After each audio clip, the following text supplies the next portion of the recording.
Halo, apa kabar? Saatnya Anda menyimak berita daerah bersama saya, Hairul Amri. Sejumlah berita penting dan menarik lainnya telah kami siapkan untuk Anda. Berikut 3 berita utama hari ini. Terseret banjir bandang, seorang kakek di Kota Bima ditemukan meninggal dunia.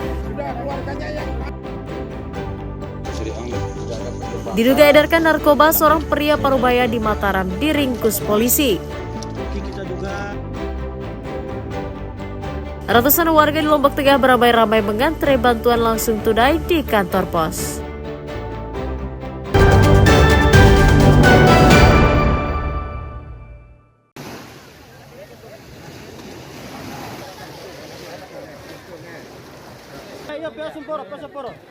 Korban banjir bandang di Kabupaten Bima bernama Abdul Wahab, kakek berusia 70 tahun asal Kelurahan Kumbe, ditemukan meninggal dunia pada Jumat siang.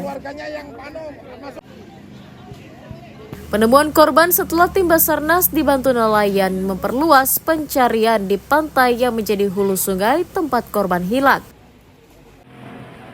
Korban ditemukan mengapung di perairan Pantai Sai atau sekitar 300 meter dari Pelabuhan Rakyat Sai di Kecamatan Soromandi, Kabupaten Bima.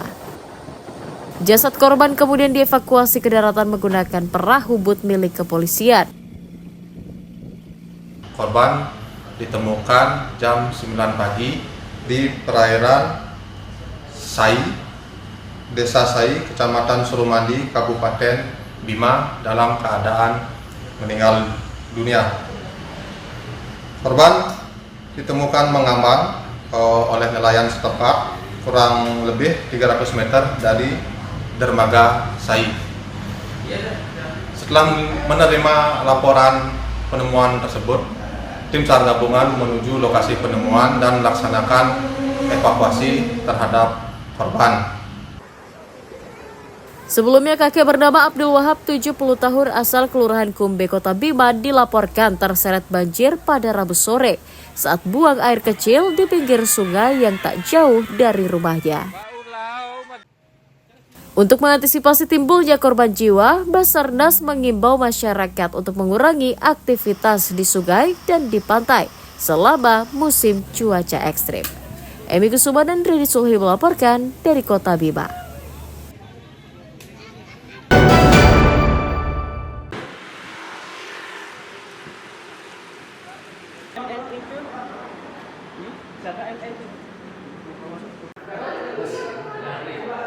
Penahanan 2 anggota legislator Udayana oleh Kejaksaan Tinggi ditanggapi oleh Ketua DPRD NTB Isfi Rupaida. Ketua DPRD menyatakan menghormati proses hukum yang berjalan dan tidak akan melakukan intervensi dalam kasus tersebut.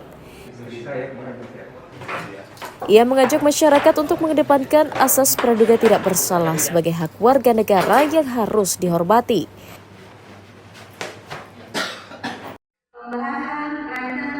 Selain memastikan agenda legislatif tidak terganggu, politisi Partai Beringin ini juga berjanji akan kooperatif membantu menyelidiki dan menuntaskan kasus tersebut. Ya tentu kita sedih, kita prihatin teman kita mengalami sebuah keadaan yang semua kita tidak menginginkan hal yang terjadi. Tapi kita kembalikan semua, apapun itu, kembali bahwa inilah yang terjadi hari ini. Ya. Artinya Dewan menghormati proses yang ada lebih. Sangat menghormati proses hukum dan kita berharap semua akan jadi baik-baik semua. Seperti diberitakan sebelumnya, Kejaksaan Tinggi NTB menetapkan 2 tersangka dalam kasus gratifikasi pokir DPRD NTB tahun 2025 bernama Indra Jaya Usman dan Muhammad Nasib Ikroban. Atas alasan untuk mempermudah pemeriksaan, keduanya langsung ditahan oleh Kejaksaan Tinggi setelah menjalani pemeriksaan sekitar 7 jam dan untuk sementara dititipkan di Lapas Lombok Barat dan Lapas Praia. Emi Kusuma dan Ridi Sulhi melaporkan dari Kota Mataram.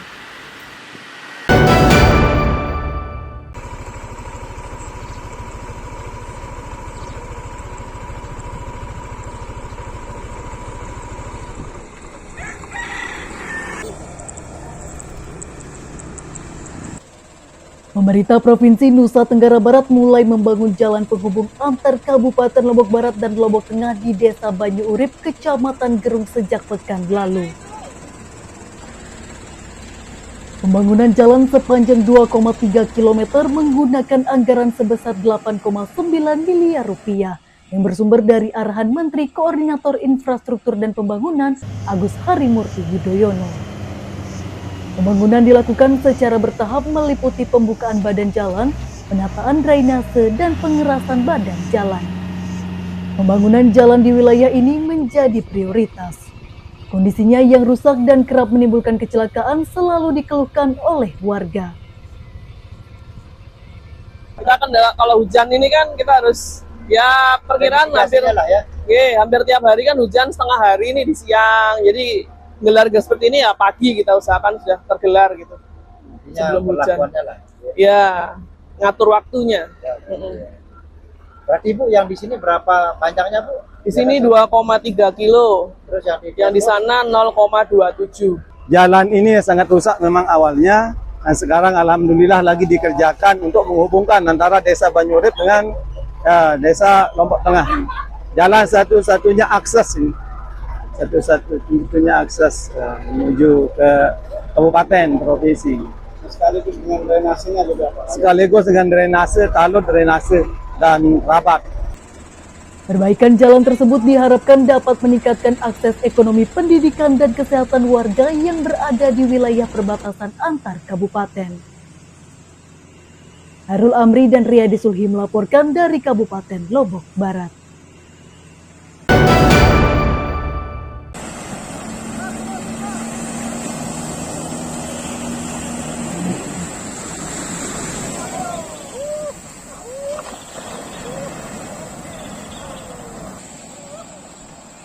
Puluhan kampung nelayan diusulkan oleh pemerintah Provinsi Nusa Tenggara Barat untuk meningkatkan kesejahteraan warga di wilayah pesisir.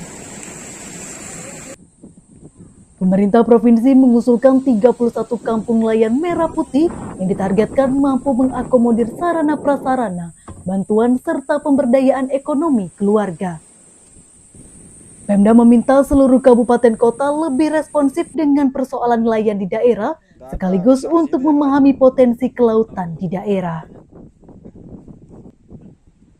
Menyikapi usulan itu, pemerintah Kabupaten Lombok Barat mendukung program itu, namun masih mengalami kendala pada anggaran dan terbatasnya lahan yang tersedia. Tahun 2026 itu kita se-Indonesia itu diberikan lokasi 1.000 sampai 2.000 titik. Ya.